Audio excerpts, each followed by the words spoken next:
Oh, wait, you're listening? Okay. All right. Okay. All right. You're listening to Radiolab. Radiolab. From WNYC. See? Yep. Okay, Lulu. Yeah. We're going to start today. Mm-hmm. Back in 2010 in a lab in Vienna. Oh, jumping right in. Yeah. Just picture sort of a lab with microscopes, computers, experiments, and off in one corner. Hello. Hi, how's it going? Okay. Wearing glasses and a white lab coat is this scientist named Dr. Madeline Lancaster. Call me Madeline. Okay. Madeline has just finished her PhD and moved to Austria, just joined the lab to start her postdoc research. So still sort of making friends, Still trying to make a good impression. getting to know people, you know. And one of the first things her boss asked her to do was something called a screen. Just basically looking for specific genes in mouse neural stem cells. So that's like baby brain cells of mice? Yeah. Now, she hadn't done exactly this kind of gene screen before. And that's probably why I didn't really, I was kind of naive about it all. But So anyway, so she got to work you put this enzyme on, it just cuts preparing the those baby proteins mouse in cells. The cells. cells all become loose and apart from each other. That part she'd actually done before, so, easy enough. Yeah, but Then, something she hadn't done before, she needed to get those cells to stick flat to the glass bottom of her dish so that she could do that screen. And to do that, she needed to use special organic proteins as a glue. and they hadn't come in yet. I'd ordered them, but they hadn't come in yet. And instead of just, waiting for them to arrive, I don't know. I was so anxious to do the experiment. she decided to improvise. And so I just kind of rummaged through the freezer. Found a random tube of glue-like proteins, I don't know how old they were.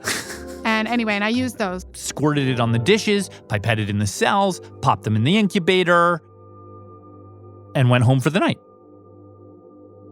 Next morning, Came in. took a look in her petri dishes, hoping to see a nice, clean, clear layer of cells. Flat on the dish. But instead, everything in there was really cloudy. Shouldn't be cloudy. cloudy. Means those cells are floating freely around in there, which means that those tubes of protein glue she used, We're no good. And the cells hadn't stuck. and if the cells aren't stuck in the protein, that means they're probably dead. Yeah, all the cells are dead. I'll just throw it away. And I don't know why I did this, but, Right before she tossed it, she thought, but I'll check it. I'll just take a peek. Why not? So she slides these cloudy dishes under the microscope, peers into the eyepiece, and in the circle of light, she sees These weird blobs, the cells weren't dead. They were alive and healthy and plumped into 3 or 4 blobs. Can you, as vividly as you can, describe them? they're like a sort of beige color, like an off-white, tiny. About the size of a grain of sand. Or these floating balls of cells. And she's like, Weird. So she zeroes in on one of these blobs, turns the dial on the microscope to zoom in until she's looking basically inside the blob. And that's when she sees A tube. A tube? Yeah. So she's looking down into one end of the tube. So it looks. Almost like a donut shape. Had you ever seen anything like that before? No. No. Huh. Yeah. As far as she knew, if the cells weren't in that protein stuff stuck, flat to the bottom, they should sort of die and fall apart and make a big random mess. But these ones seem to be coming together to make this shape. So she gets up from the microscope and starts Sort of going around the lab a little bit subtly at first, kind of just hey, has anybody ever seen cells do funny things, clump up together? And everybody was just sort of oh, well, if they're supposed to be laying flat. If they're not laying flat, you screwed it up. They just weren't that interested. No. So I just kind of put it in formaldehyde, put it away in the fridge for a little while, and was okay. Let's try this gene screen again. But this time, No floaty clumps, gonna get those cells to stick flat on the bottom. And eventually she decides to try something new. This thing that I had read about called Matrigel. Basically, cellular crazy glue. Like, she's not taking any chances. I'm just going to put a whole bunch in my dish. So she squirts a lot of it on there. Okay. She puts her cells on top, And again, pops them in the incubator, crosses her fingers, and goes home for the night. She comes back in the morning. Same thing. You go to the incubator, you take it out of the incubator, you look at it, and I was like, okay, this is weird. Once again, There's a bunch of stuff floating in there. Huh. I was like, okay, well, the Matrigel didn't work like it was supposed to. again, it seemed like the cells had started clumping together. And that's when I then took them, put them on the tissue culture microscope, looked down the eyepiece, and again, There they were. funny shaped balls, These ones were also beige-ish, off-white kind of color. but they were bigger. And they sort of have like bulges coming off of them. And this time, when she looked inside, she saw full-on, Architecture. there was a tube, but also A little circle, sort of oblong-shaped thing, and a fat layer of tightly packed cells. all lined up around a space in the middle. They were making structures. They were making things. Kind of like what cells do as an embryo is developing, which to Madeline didn't make any sense. Everybody had always taught me that cells need things coming from other tissues in the body, of the embryo that are necessary for building that embryo. And here was a situation where nothing was telling them what to do because they'd been completely taken out of the embryo. And they were Yeah. like forming structures with no instructions. She's like, oh my God, like this is like there are things developing here. But toward what? Well, to Madeline, it kind of looked like. They were building a brain. So these are Wait. neural stem cells, which inside a developing mouse. Starts out as a sheet of cells, and then they fold up and close and form a tube. And then the neural tube elongates, and that becomes the spinal cord. One end of it balloons out, and that becomes the brain. And that's what it looked like the cells in Madeline's dish were doing. It seemed like these cells on their own were starting to try to make themselves into a mouse brain. At the time, I was just kind of confused. So she showed some other people around the lab what she'd seen. I showed some of these structures. Tubes, the circles, the lines, but Several people in the lab were just I think they were just totally bored. they were like, I don't know, sometimes things just grow weird. You probably just did the gel wrong. And the director of the lab, her boss, was like, I thought you were going to do a screen.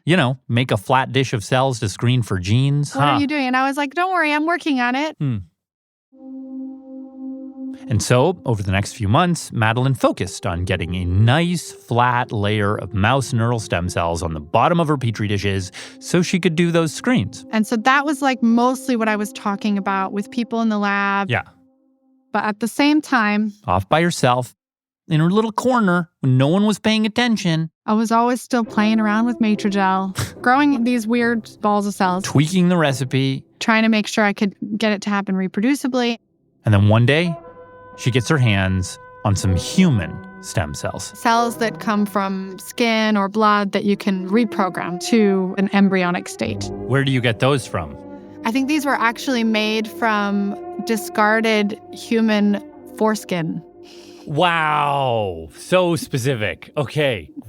What a detail. All right. Thank you for that. Because it's just a bit of tissue that's thrown away. Yeah, So- right. Of course. Of course. Literally thrown away. All right. Okay. So, wow. Yeah. So anyway, so then with the So she got these human stem cells. She put them in the Matrigel, swirled them around in this nutrient-rich fluid so they could kind of eat.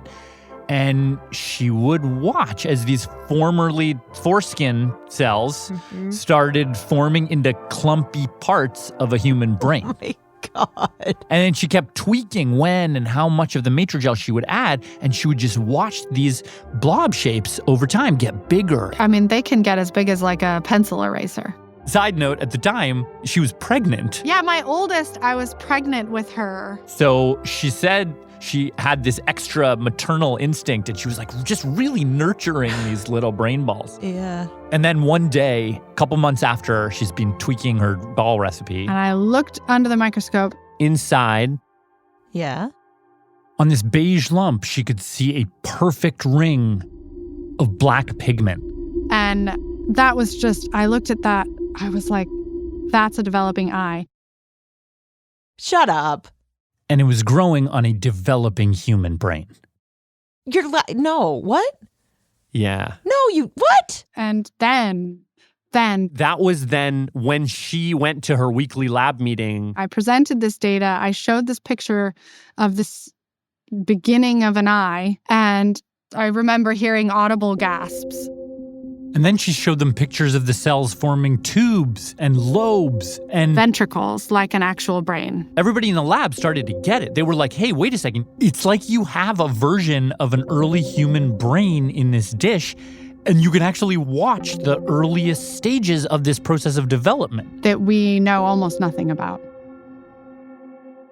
Is that true, though? Do we not know anything about early human brain development? I just think you get all these little... Like when you're pregnant, you get a scan here, a scan there. Maybe we know something from animal models. But this was literally the first time anyone in human history had ever watched the early brain develop right from the beginning like this. Yeah. Which is especially important when something in the brain has gone wrong. Now we can actually watch this process instead of just looking at the end when the person is already severely suffering. We can try to understand how it got there. So Madeline and her boss, Jürgen Knoblich, who's on board with the whole project now, in 2013, they team up with a bunch of other researchers and publish a paper in the journal Nature. In that paper, they describe how this disorder microcephaly develops in a fetal brain. And they were like, oh, and to see all of this, we use these tiny 3D brain balls, which we have decided to call cerebral organoids. That's when, everything changed. If you were studying human brain development, it was like someone just invented the microscope. Yes. You can see things that were invisible before. I don't So this is Carl Zimmer, science journalist, New York Times columnist, book writer. Ah, you got Zimmer. Yeah, as soon as I heard about this stuff, of course, he's my first phone call. And he was all over it. Sort of like humanoid, organoid, very sci-fi. And the first thing that he pointed out is that there are so many neurological disorders where the key moments are during development. it's like the key plot points are happening when we can't watch the movie. Right. Totally off limits. But 2013, Madeline and Jürgen published their paper and boom, we could watch human progenitor brain cells give rise to parts of the brain. what would you do with that? Like, what would you see? So one example is there's a scientist at Stanford named Sergio Pasca, and he studied a very rare disease called Timothy syndrome. It's caused by a genetic mutation that causes severe neurodevelopmental problems. And he basically created an organoid with that mutation so that he could see how a brain with Timothy syndrome develops, like from the beginning. Yeah. Now you can actually see what Timothy syndrome is about. So what did he see? So there are certain kinds of cells called interneurons, and they make very important connections between different parts of the brain. And with kids with Timothy syndrome, they just don't. They just fail to get where they need to go. And now that he knew what was going wrong, He started testing out some drugs to see if he could fix that. yeah. And he and his colleagues actually ended up finding a small drug that actually did help these neurons to find their way in an organoid. Oh, so he cured it in an organoid. Right. Huh. And they are on track to actually start clinical trials with that drug next year. Wow. And you could imagine that's one disorder. That's right.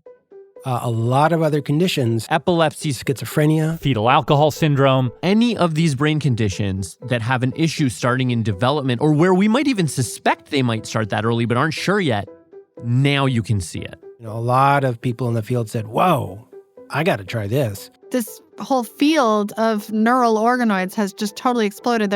I think there's thousands of labs actually using these tools now. The study of the brain it's fundamentally different now. That's what we are doing on Radiolab today. We are Lulu, we're going to jump into the ball pit of brain balls. Okay. In which there are tons of new opportunities, but also confounding questions. Are there thoughts in there? Is there thinking in there? How brainy are these balls? We are going to get there after the break.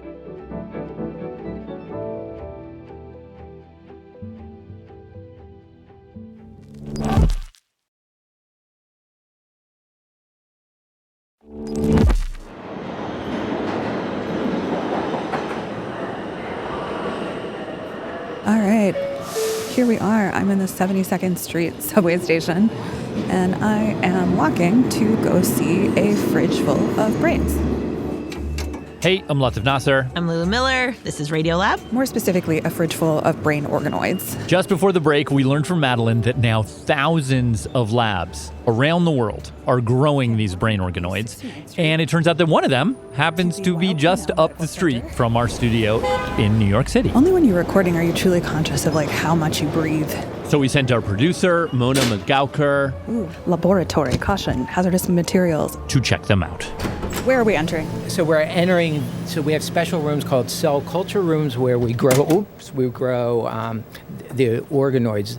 This is Dr. Howard Fine. I'm a medical and neuro-oncologist. And this is his lab at the Weill Cornell Medical Center where he studies brain cancer. The type of brain tumor known as a glioblastoma. A very bad kind. Probably now the most lethal of all human cancers. The average survival is about 15 or 16 months.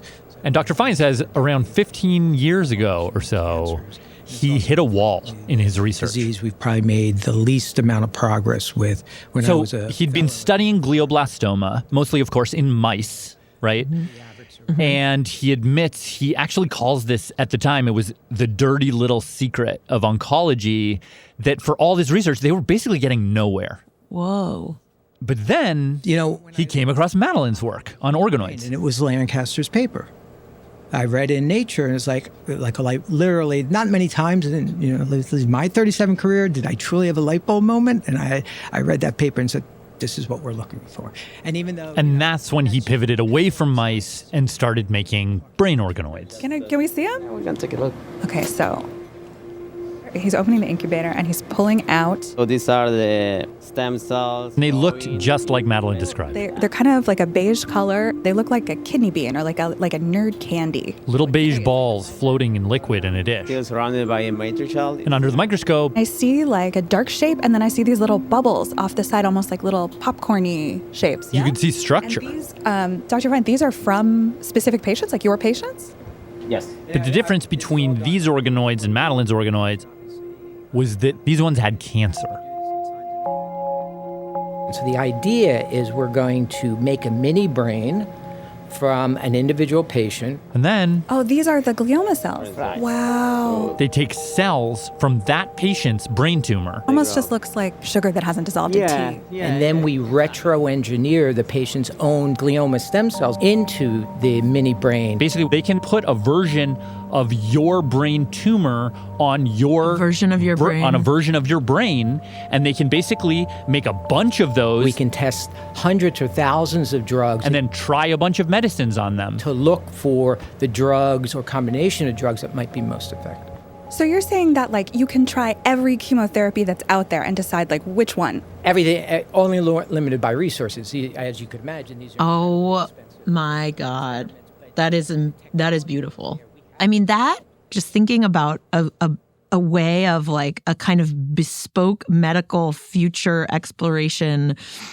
Right? Way better than just using mice. Oh my gosh. Partly because it also could help us leapfrog one of the biggest reasons, on average, 90% of clinical trials for neurological drugs fail And for brain cancer, by the way, that number is even higher, 95%. They're failing because they're not predicting whether the drug actually works on the disease. And this is something that Madeline told me too. You might have a drug that works really well for treating mouse spinal cord injury. Like, it's like, okay, great, this is not going to kill you. Because you've got the animal work to show you that it's safe, but it also doesn't make them better after the spinal cord injury.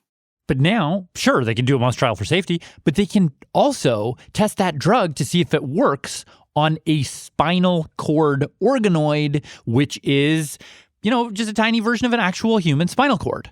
Wait, what? I thought we were talking brain organoids. Are there spinal cord organoids? Spinal cord organoids? Yeah. Okay. So as Madeline was developing her brain organoids, independently, around the same time, other scientists all over the world are growing intestinal organoids, lung organoids, liver organoids, Muscle organoids, skin organoids, pancreas organoids, stomach organoid, heart organoids, kidney organoids, breast tissue organoids that actually produce milk. They can have a breast tissue organoid that can make milk? Yes. Weird. Has anyone tasted that milk? I certainly haven't. I've only read about it. I don't know. That's a good question. Anyway. That's science writer Carl Zimmer again.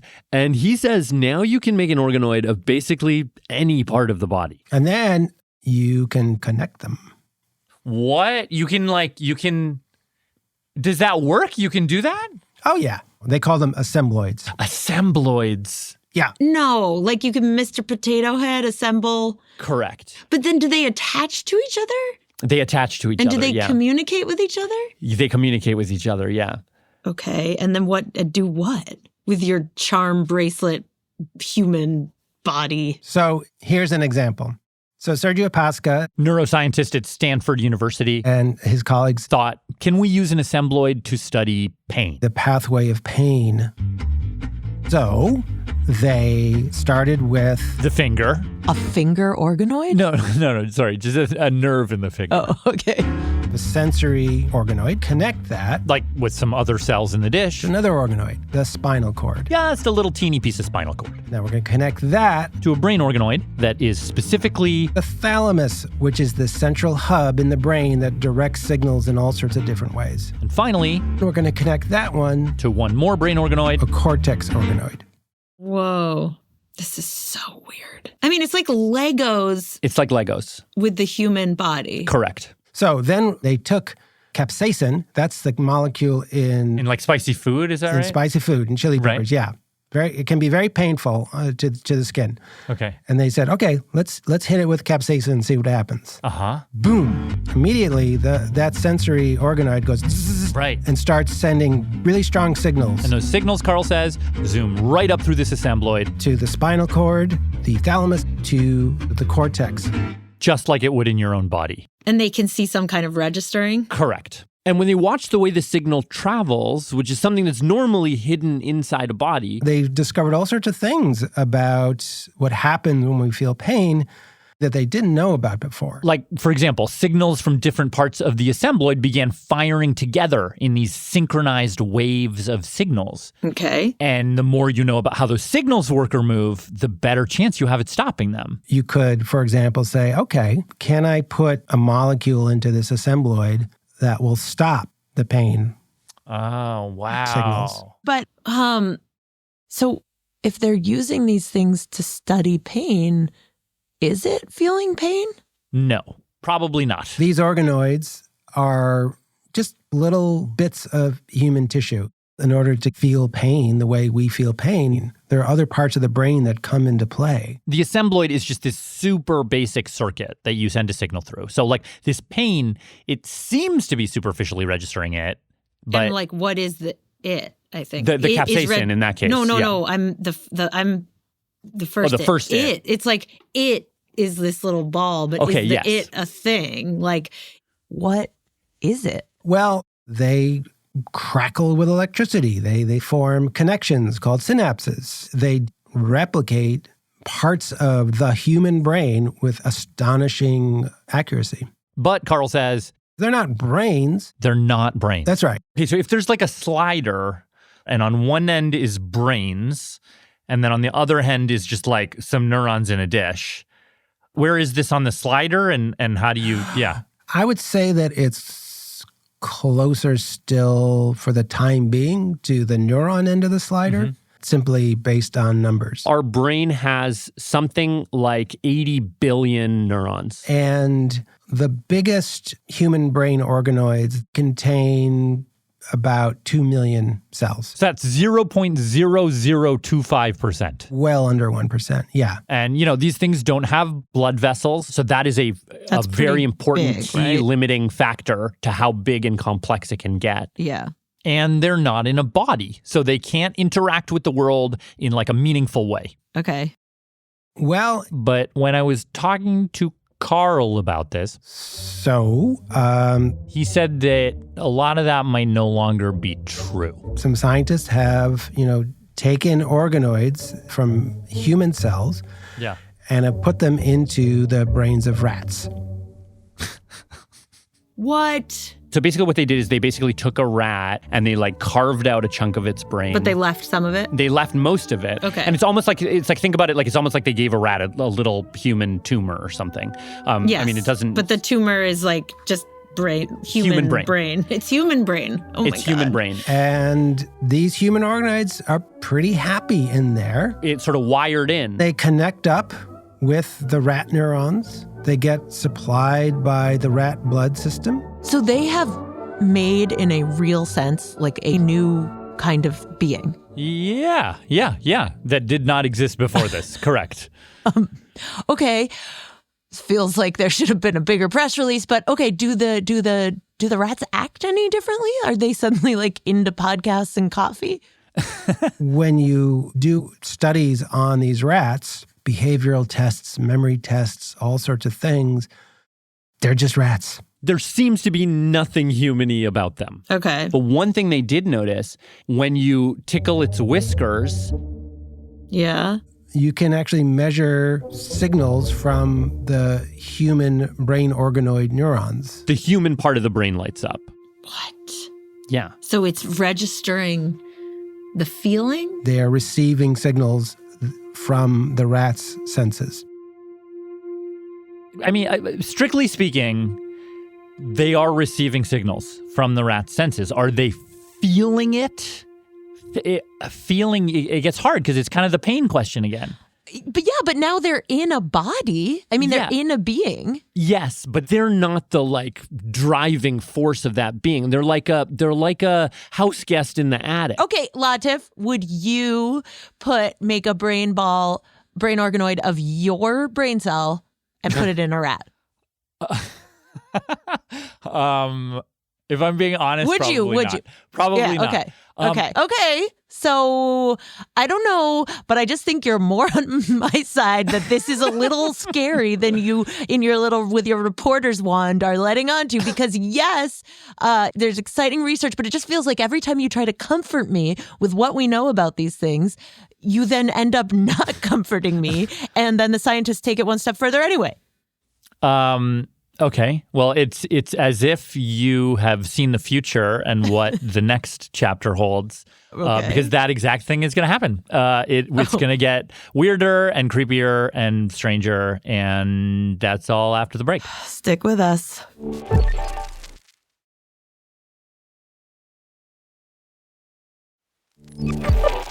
Latif, Lulu, Radiolab. we are back talking about brain balls, bitty brains, boba brains, the brain-ish in a dish. Yes, haha, with all your clever wordplay. But you are about to send us into the next existential tailspin about how people are using these things.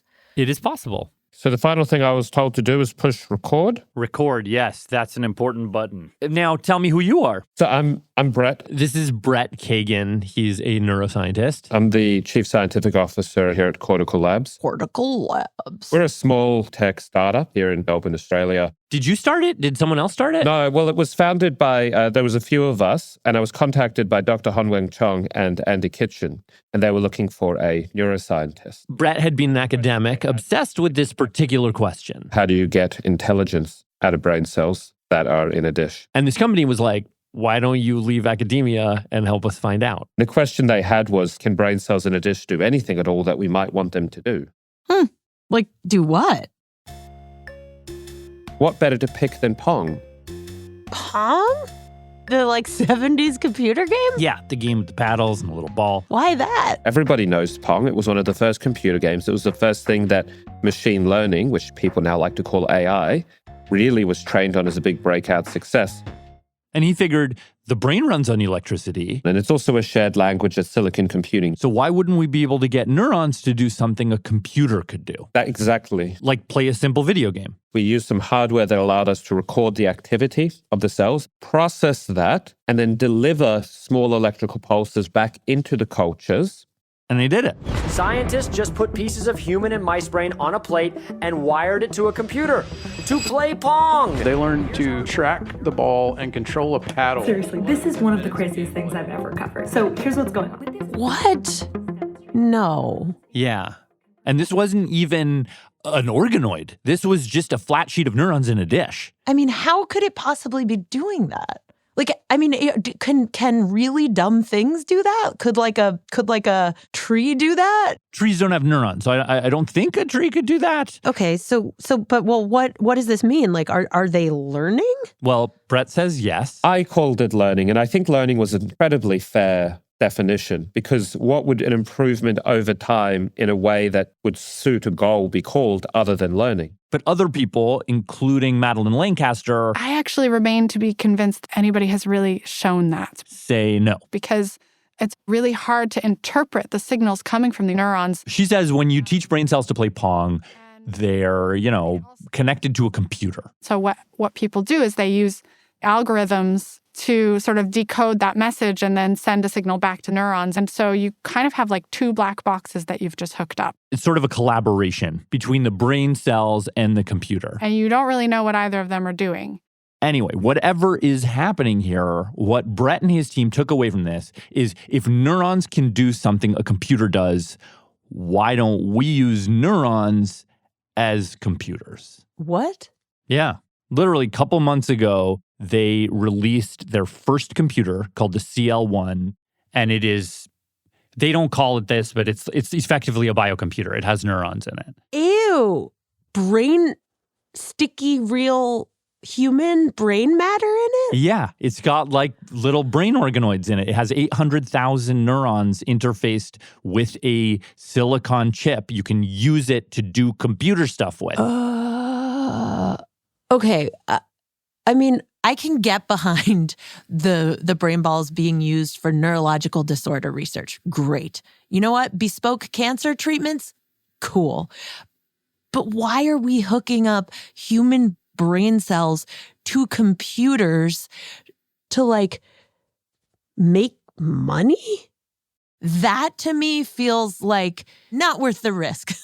Well, think about the problems we are having right now with all of these data centers chugging all this energy, right? Yes, absolutely wrecking the planet. Right? So our brains are so impressively efficient. Energy-wise, we have a dim light bulb screwed into our heads, right? Okay. That's the amount of energy that we need to do all the complex things that we do. Yeah. If AI or if some supercomputer was doing the equivalent, it would need millions of times more power. The difference between a single light bulb and a large town. It's so flattering. The other thing is that, think about these AIs. You need to train it on the whole internet, right? A human brain is much quicker to learn. If you could harness that energy efficiency, if you could harness that kind of knowledge efficiency in a computer, you could move mountains. Okay.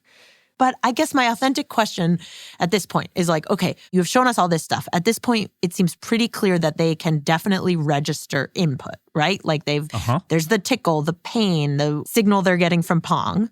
Mm-hmm. Okay. And then this Pong example at least shows us they are then able, based on that input, to produce some kind of output. Yeah. Okay, so let's say it is. Yeah. Okay. So my question is, if they can do those things, wouldn't they have to have some thrumming level of consciousness? No, actually. No, they really don't. Like a bunch of the things you just talked about, AI can do those. Is AI conscious? Even going further than that, like a Roomba can do, like navigate a room. Is a Roomba conscious? That's a signal in and out, right? A Roomba's going, oh, there's an edge. Let me go this way. That's a signal in and out. When we talk about human consciousness, we mean self-consciousness. Like you are aware of yourself. You have a past, you have a future that you're concerned about. There's like that continuity of experience. This is Dr. In-Soo Hyun. I'm the director of the Center for Life Sciences at the Museum of Science in Boston. He's a bioethicist, and he's worked on a bunch of teams with scientists who are studying brain organoids. We try to identify what are the emerging scientific and ethical issues. You're like kind of like their conscience? Is that sort of the thing? You know what? Sometimes I feel like a priest in secular clothes. And he says at this point, he is not worried about brain organoids having anything like human consciousness. The brain organoids in the dish don't have that continuity. They don't have all the regions. They don't have the interaction with the outside world. But when he thinks about the future that Brett and others are trying to create, where maybe people start connecting more and more complicated and even more and more structured clumps of human brain cells to computers. Maybe it might not even be human consciousness, but some kind of consciousness could emerge. Is hooked up to the world.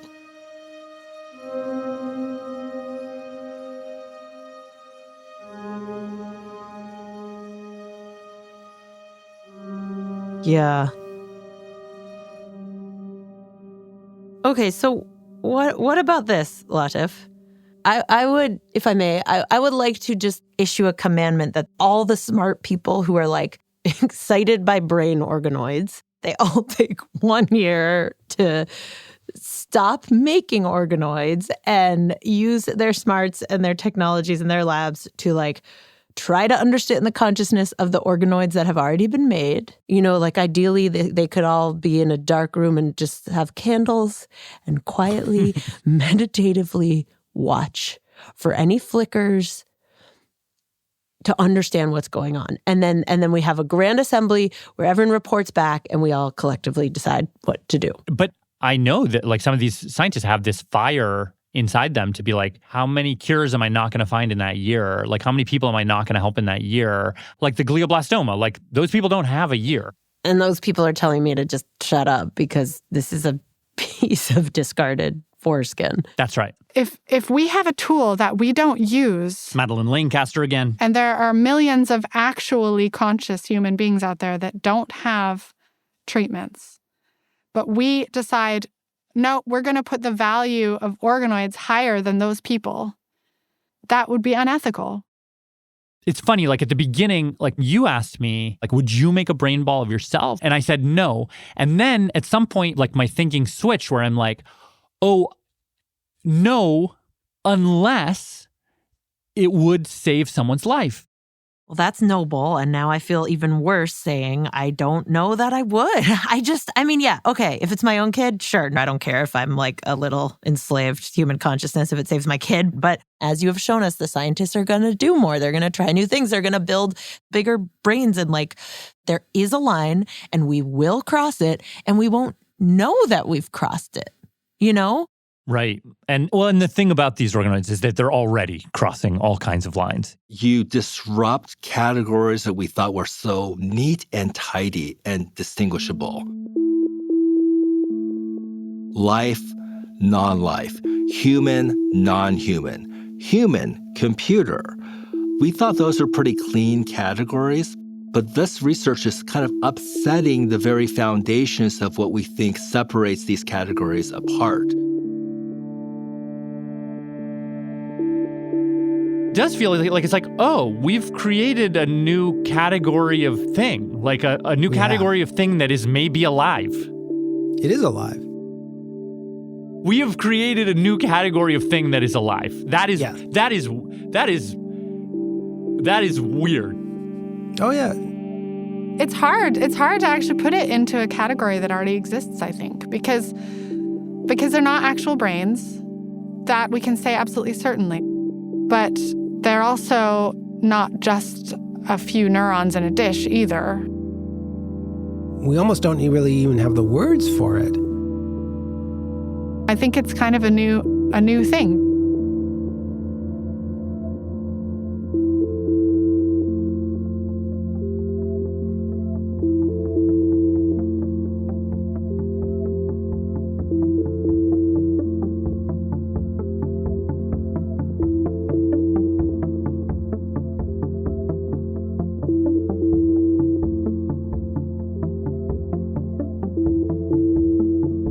Latif Nasser.